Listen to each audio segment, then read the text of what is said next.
This story is titled, My Ex-Wife Took Me to Court for Child Support for a Kid That Wasn't Mine. She smirked at the judge until 2 DNA tests exposed her lies for 5 years. Hey everyone, before we jump into today's video, I need your help. We've noticed the channel is losing some traction, and subscribing is one of the best ways you can support us. It's quick, free, and it helps us keep bringing you awesome content. Your support means the world. Let's keep this channel growing together. Thanks so much. Now let's start the video. Hi Reddit, so I, 34 male, met Sarah, 31 female, at my best friend Jake's wedding back in 2016. I was the best man. She was a bridesmaid, and yeah, I know how cliche this sounds, but bear with me. I was doing pretty well for myself at the time. Had a solid job as an IT consultant for a healthcare company. Those hospital systems don't update themselves. Just bought my first house and was finally getting somewhere with my project car, a beat-up '67 Mustang that my dad and I had been restoring since I graduated college. Life was good, you know? The wedding was at this fancy vineyard place in Napa. Jake's wife comes from money. Sarah caught my eye during the rehearsal dinner. She was gorgeous, funny, and seemed really interested in what I did for a living. Looking back, I should have realized she was more interested in my salary than my job. But hindsight's 20/20, right? We hooked up after the reception. Classic wedding story, I know. But then we kept talking. She lived about an hour away from me and worked as a social media manager for this tech startup that was supposedly going to be the next Facebook for pet owners or something. I remember being impressed that she had this cool-sounding job in tech. Spoiler alert, the startup was basically 3 guys in a WeWork space burning through their parents' money. When the company inevitably went under 6 months later, Sarah was devastated. She called me crying about how she'd put her heart and soul into this company. Translation, posted pictures of dogs on Instagram. By then, we were officially dating, and I suggested she move in with me while she figured out her next move. I had the space, and her lease was up anyway. Classic mistake number 1, folks. Here's where I need to give you some background about Sarah that I wish I'd known earlier. She came from an upper-middle-class family, where her dad paid for everything. And I mean everything. Private school, college, fancy car, credit card bills, you name it. When her dad finally cut her off at 25, because apparently even he had limits, she bounced between startups and influencer gigs, never staying anywhere long enough to build a real career. But man, she could sell herself. When she moved in, she had all these grand plans about starting her own social media consulting business. She'd spend hours making PowerPoint presentations about her brand strategy and talking about all these potential clients she was networking with. I actually believed she was building something. Meanwhile, my credit card bills kept getting bigger and bigger. The first red flag I ignored, and there were many, was when she borrowed my card for some essential business expenses. Turned out these essentials were a $2,000 MacBook Pro, because you can't run a business on a regular laptop, a $500 ring light setup, and about $1,000 worth of clothes for business meetings that never happened. When I brought it up, she turned it around on me, saying I wasn't supporting her dream, and that investment in yourself is the best investment. You know what's sad? I actually fell for it. I was making good money, around $120,000 at the time, had some savings, and thought I was helping someone I loved build their future. Plus, she was fun to be around when she wasn't spending my money. We'd go on random road trips, she'd leave cute notes around the house, and she actually seemed interested in learning about cars. Another red flag I missed. She was just pretending. We got married in 2018, about 2 years after meeting. It wasn't a huge wedding, but it wasn't cheap either. Sarah insisted on having it at the same vineyard where we met, because it's our story. Her parents contributed nothing, despite all their talk about wanting to help. My savings took a pretty big hit, but I figured it was worth it. The wedding was beautiful, everyone had a great time, and Sarah seemed genuinely happy. My dad pulled me aside during the reception. He's this old-school guy who worked the same job at Ford for 30 years and restored cars in his free time. He looked me straight in the eye and said, "Son, did you get a prenup?" When I nodded, thank God for my lawyer friend Mike who insisted, he relaxed a bit but still seemed worried. "Just remember," he said, "someone who loves you for you won't need your credit card to prove it." I should have paid more attention to those words. But you know how it is when you're in love.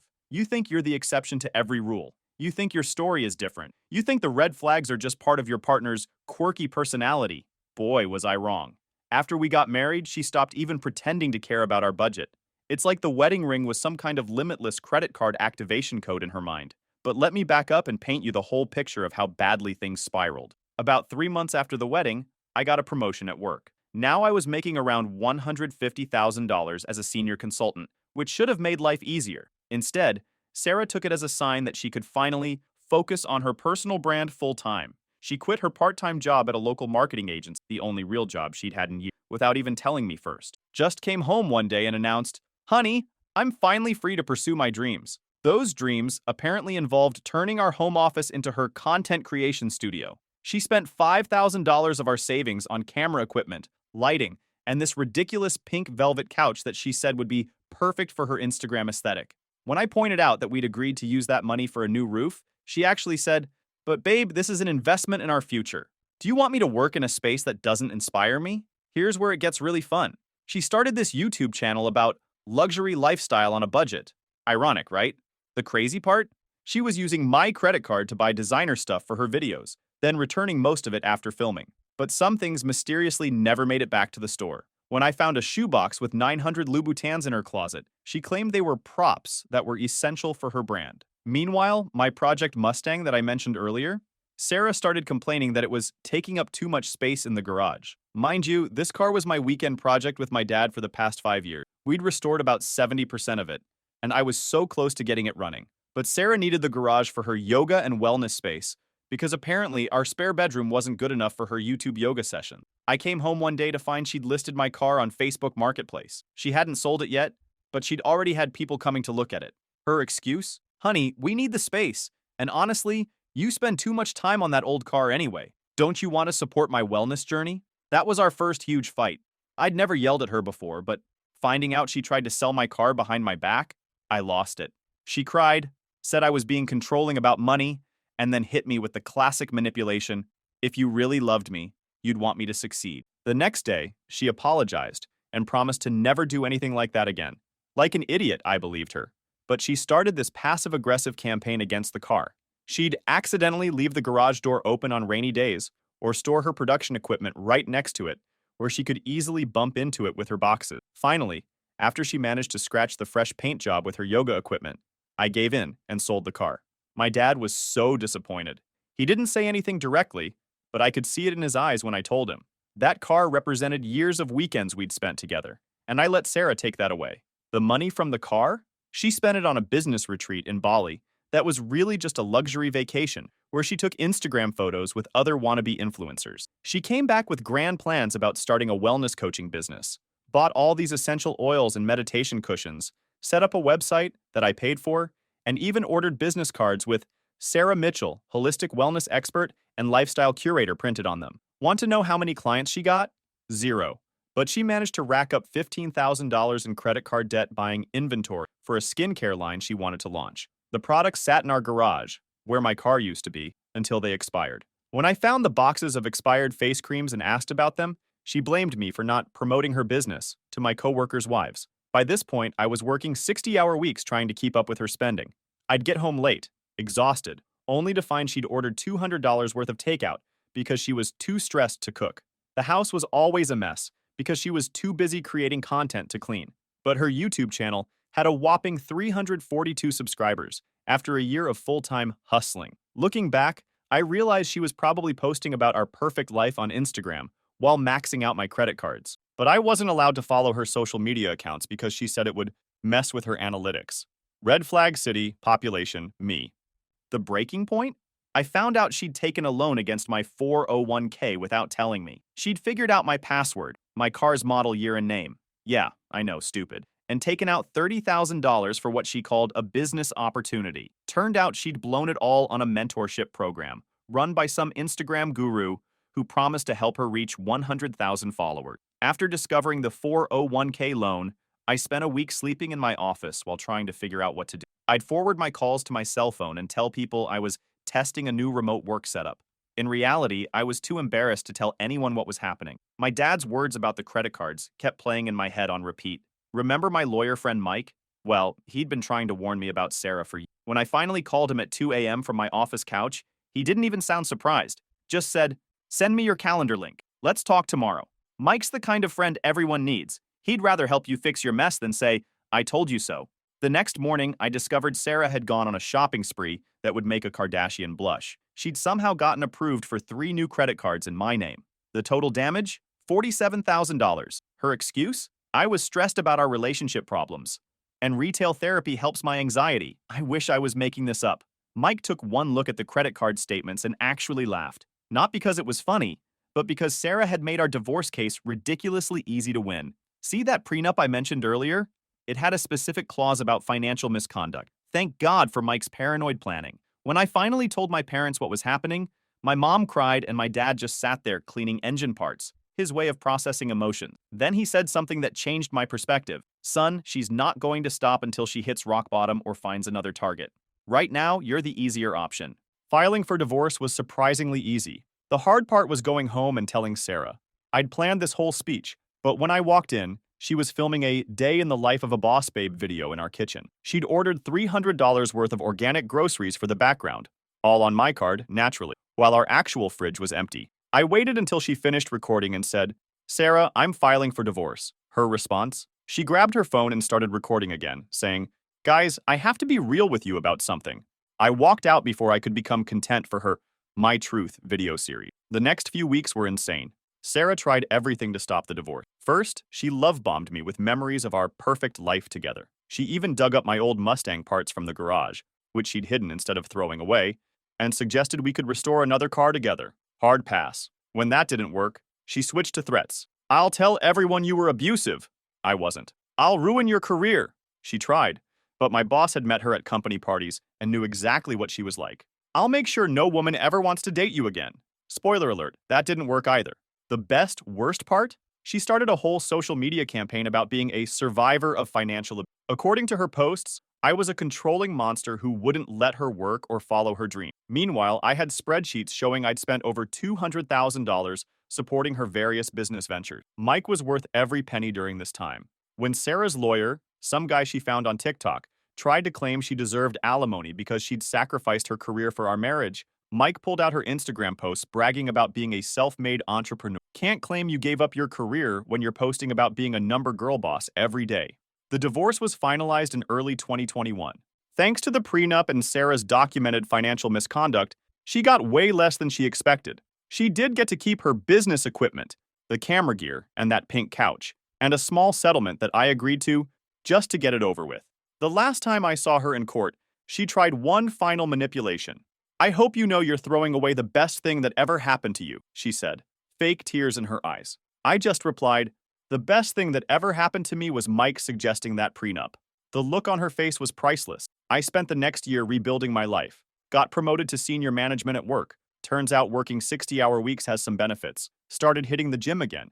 Amazing how much time you have when you're not funding someone else's Instagram career. And even bought another project car, a '70s Chevelle that needed some love. My dad and I spent weekends working on it, making up for lost time. Life was finally good again. I was dating casually, my credit score was recovering, and I'd almost forgotten about Sarah's existence. Almost. January 2023 started pretty normally. I was in a good place. The Chevelle was almost finished, work was going great, and I'd even started seeing someone new.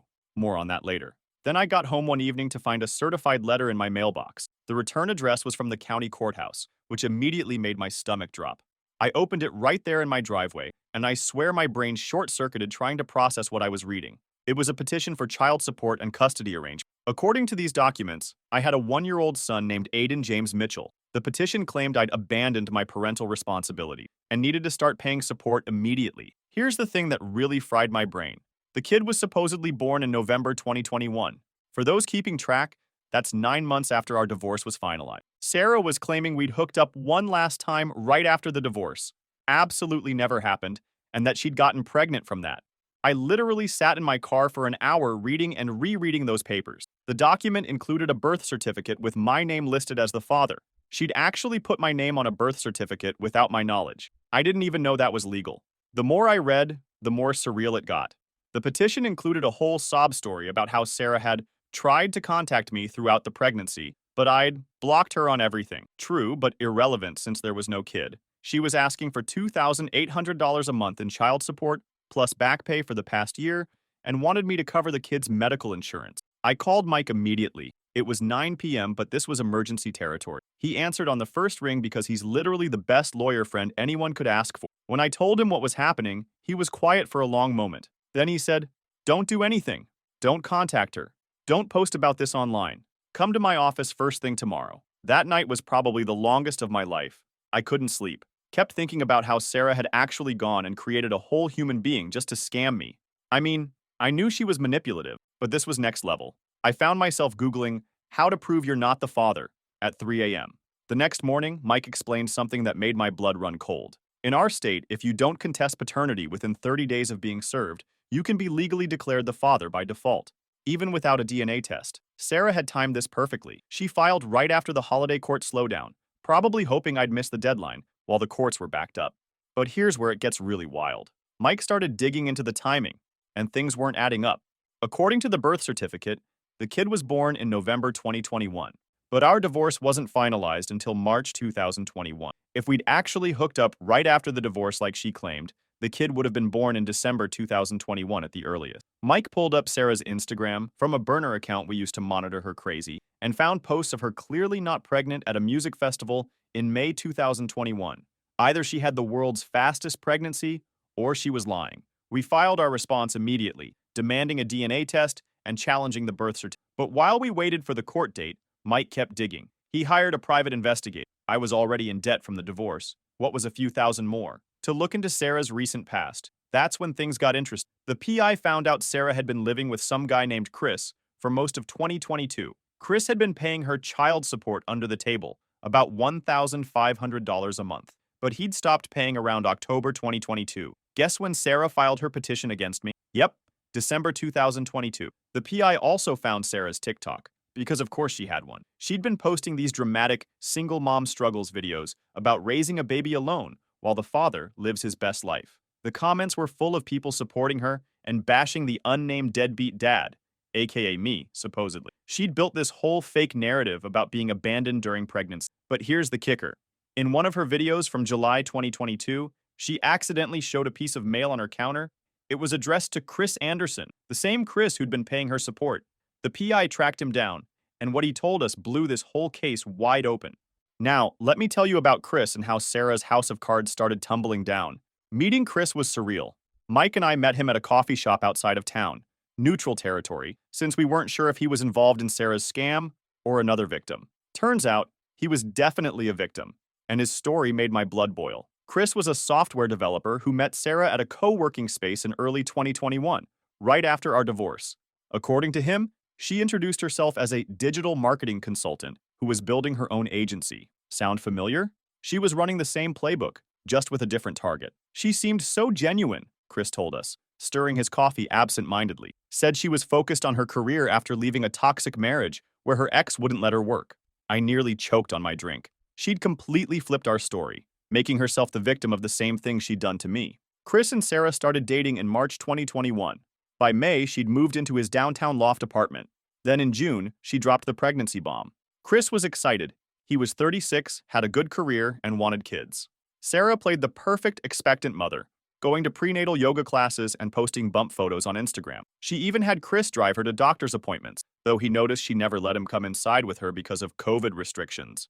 Here's where it gets wild. Sarah had been faking the entire pregnancy. She wore one of those silicone belly props for her Instagram photos. The PI found the purchase receipt on her Amazon account. She scheduled her appointments for times when the OB/GYN office was actually closed. Chris never questioned it because, well, who lies about being pregnant? In November 2021, Sarah told Chris she was going to visit her sister in another state for a women-only baby shower. A week later, she came back with baby Aiden, claiming she'd gone into early labor while at her sister's. Chris was disappointed about missing the birth, but was too excited about being a dad to question the story. For the next year, Chris played dad. He paid for everything: rent, baby supplies, Sarah's postpartum care, aka shopping sprees. He even started a college fund for Aiden. Sarah had him completely convinced he was the father, though she always had excuses for why they couldn't add him to the birth certificate yet.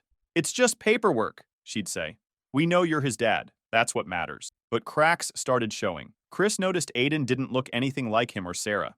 When he mentioned this, Sarah would get defensive and accuse him of not loving Aiden enough. Classic manipulation. Then Chris's mom, who's a nurse, started asking uncomfortable questions about the birth story. The timeline wasn't adding up. In October 2022, Chris finally insisted on a paternity test. Sarah threw a massive fit, accusing him of betraying their family. But Chris stood firm. He bought a home DNA test kit, and that's when Sarah showed her true colors. She disappeared one weekend while Chris was at a work conference, taking Aiden and most of her stuff. Left a note saying Chris's lack of trust had broken their family bond. Classic Sarah move, When backed into a corner, she runs. Chris tried to find them, but Sarah had blocked him everywhere. He stopped paying her unofficial child support and started looking for legal help. That's when she turned to her backup plan, me. But here's the crucial part. Chris had receipts. He documented everything after Sarah started acting sketchy about the birth certificate. He had text messages where she admitted to faking doctor's appointments. He had security camera footage from their building showing her wearing and removing the fake pregnancy belly. And most importantly, he had proof of all the money he'd paid her for his child. While all this was happening, the PI made another discovery. Sarah's sister, the one who supposedly hosted the baby shower, she'd been living in Australia since 2020. There was no sister's house, no baby shower, no early labor.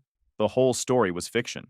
We also found Sarah's baby registry from 2021, registered under Sarah and Chris Anderson. She'd used Chris's last name even though they weren't married. The registry was full of expensive items, most of which Chris had bought. She'd run the same scam with him that she tried to run with me, just more elaborately. But the biggest bombshell came when the PI tracked down records from the hospital where Aiden was supposedly born.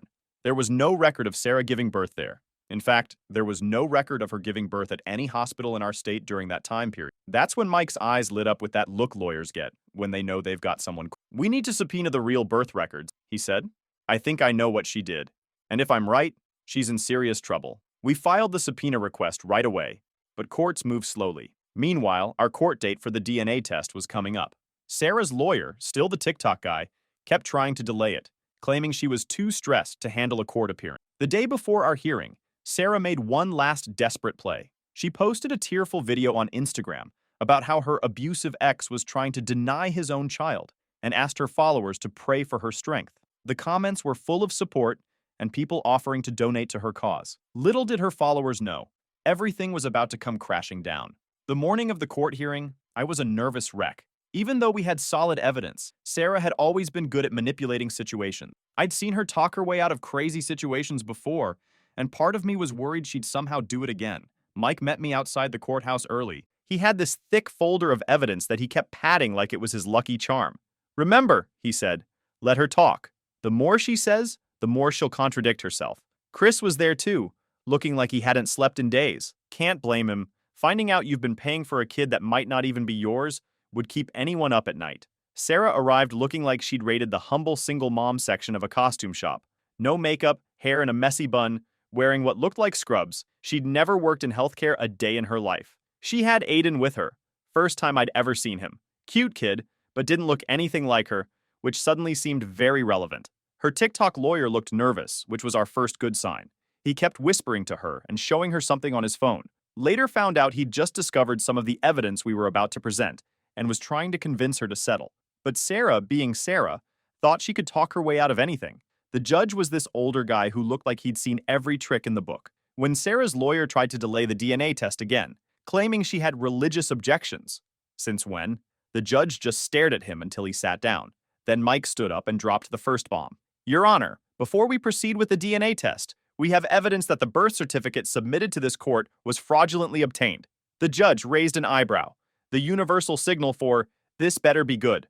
Mike pulled out the subpoenaed hospital records, or rather, the lack of them. There was no record of Sarah giving birth anywhere in the state. But that wasn't the bombshell. The real shocker was what the PI had found when he dug deeper into Aiden's background. Turns out Sarah had gotten Aiden's birth certificate using a technique common in identity theft. She'd taken advantage of a clerical error in a small county office, submitting paperwork that made it look like a home birth with a midwife. The midwife whose name she used? Retired 3 years ago. The address she listed? A vacant lot. But here's the part that made everyone in the courtroom gasp. We had proof that Sarah had been shopping around for a baby around the time Aiden supposedly was born. The PI found messages from her on various social media platforms, reaching out to pregnant women about private adoption. Some of these women had come forward when they saw her posts about being a single mom. Sarah's face went through about 50 different expressions as Mike laid out the evidence. When he showed screenshots of her wearing the fake pregnancy belly in different stages, thanks to Chris's security cameras, she actually tried to object, saying the footage was taken out of context. The judge shut her down hard. "Ms. Mitchell, unless you're about to explain how security footage can misrepresent a fake pregnancy belly, I suggest you let your counsel do the talking." Her lawyer looked like he wanted to disappear. Can't blame him. He was probably realizing he was way out of his depth. When Mike presented the proof that Sarah had been simultaneously claiming Chris and me as Aiden's father, The lawyer actually started packing up his briefcase. Then came the moment that broke Sarah's performance. The judge asked her directly, "Ms. Mitchell, can you provide any medical documentation of your pregnancy and delivery?" Sarah started her usual act, tears welling up, voice shaking. "Your Honor, I was very traumatized by the birth experience. I didn't keep records because..." The judge cut her off. "That's not what I asked. Do you have any medical proof that you gave birth to this child?" For the first time since I'd known her, Sarah was completely speechless. She looked around the courtroom, like she was searching for an escape route. Then she did something I never thought I'd see. She broke character completely. "This is ridiculous!" she snapped, her humble mom voice replaced by the entitled tone I remembered from our marriage. "I don't have to prove anything to you. That home birth was totally legal." Mike was practically grinning. "Your Honor, we have one more piece of evidence." He pulled out one last document, the real bombshell that would end this once and for all. Mike handed the judge a file containing police reports from a small town about 3 hours away. In November 2021, right when Sarah claimed she'd given birth, there had been a series of reports about a woman matching Sarah's description hanging around the local hospital's maternity ward. She'd been posing as a lactation consultant, trying to get access to new mothers. The judge read through the file, his expression growing darker by the second. Then he looked at Sarah and said something I'll never forget. "Ms. Mitchell, are you aware that trafficking in minors is a federal offense?" The entire courtroom went dead silent. Sarah's lawyer actually stood up and said, "Your Honor, I need to withdraw as counsel. I can no longer represent Ms. Mitchell in this matter." Then he straight up packed his briefcase and walked out. Never seen anything like it. Sarah started to panic. "This is all a misunderstanding," she screamed. But Mike wasn't done.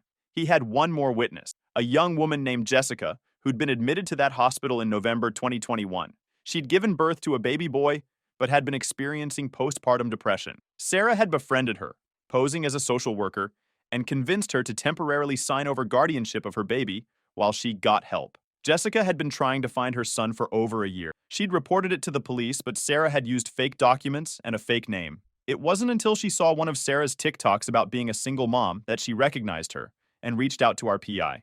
The judge immediately ordered DNA testing, not just to prove I wasn't the father, but to confirm if Aiden was Jessica's son. Sarah completely lost it. She tried to run out of the courtroom with Aiden, but the bailiff stopped her. She was screaming about how she was just trying to give him a better life, and how no one understands what it's like to want a baby so badly. The DNA results came back within a week through an expedited order. Aiden was indeed Jessica's son. Sarah had essentially stolen a baby from a vulnerable mother, and then tried to use him to scam multiple men for child support. The judge was furious. The consequences came down like a hammer. Sarah was charged with multiple felonies, including fraud, identity theft, and custody interference. Both Chris and I were granted restraining orders against her. She was ordered to pay back every penny Chris had given her in fake child support. She's facing 15 to 20 years in prison, still awaiting final sentencing. The judge referred the case to the FBI for potential federal charges. Jessica got Aiden back, and it turns out she's an amazing mom. She'd gotten treatment for her postpartum depression and had been searching for her son nonstop. She even reached out to thank me and Chris for helping expose Sarah's scheme. She's now working with a nonprofit that helps mothers with postpartum depression and advocates for better hospital security. Chris and I actually became friends through all this. We meet up sometimes to work on the Chevelle and talk about how we both fell for Sarah's act. He's doing better now, dating a nice woman who actually has a real job. She's a teacher. As for me, I finally finished restoring the Chevelle with my dad. My girlfriend, the paralegal I mentioned, loves going for rides in it, and she's actually interested when I talk about cars. No pretending. She helped organize all the evidence for the trial and says this whole experience will make a great story for her law school application. Sarah's social media empire crumbled once the truth came out. Her followers turned on her hard, and several drama channels on YouTube covered the story. Last I heard, she's trying to get a plea deal, but the prosecutor isn't being very generous. Turns out there might be other victims we don't know about yet. The biggest lesson I learned from all this? When someone shows you who they are, believe them the first time. Sarah showed me her true colors during our marriage with all the financial scams, but I kept making excuses. If I'd trusted my gut and my dad's wisdom sooner, maybe I could have helped prevent what happened to Chris and Jessica. But at least justice finally caught up with her. Sometimes karma takes a while, but when it hits hard. Edit. Holy crap, this blew up. Thanks for all the awards and support. Edit 2. For those asking for car tax, here's the finished Chevelle. Link removed by mods. Sorry. Edit 3. A lot of you are asking if Sarah's still posting on social media. Nope. All her accounts got banned after the story broke. Turns out social media platforms don't like it when you use them to document your crimes. Final update. Just heard from Mike. Sarah's plea deal was rejected. She's going to trial next month. I'll post an update if anything interesting happens, but honestly, I'm just glad this chapter of my life is over. Thank you all for reading this crazy story. Remember to trust your gut, keep good friends close, especially if they're lawyers, and always, always get a prenup.